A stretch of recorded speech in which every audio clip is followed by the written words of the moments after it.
Bonjour Mélanie Aletru, je suis la co-directrice du Shabada en charge du projet artistique et culturel.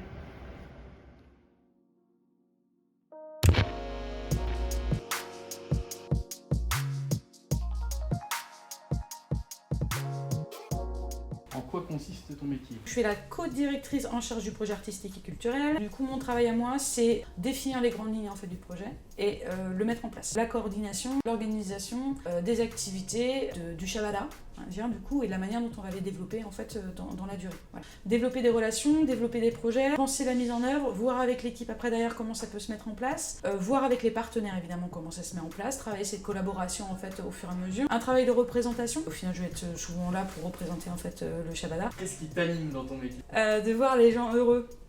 On fait ce boulot-là parce qu'à un moment donné, on est convaincu que la culture peut changer les choses. Je pense que la culture est un vrai moyen de transformer, de créer des parenthèses pour les gens.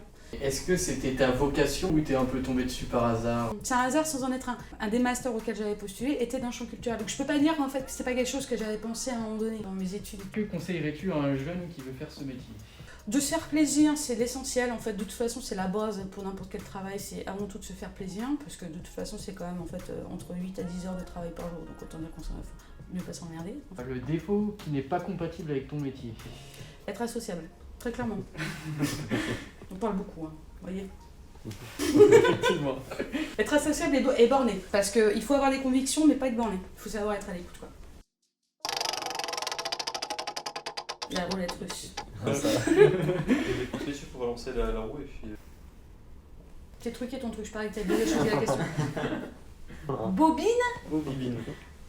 Moi j'allais te dire bobine ou bibine, c'est très drôle, c'est que la bobine était un bar hein, aussi. Donc je prends les deux.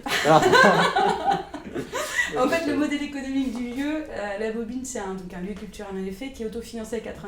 Et l'autofinancement, elle s'appuyait sur une activité de bar-restaurant très forte. Du coup, qui était aussi un lieu de vie, un tiers-lieu. Donc c'est bobine et bibine en fait.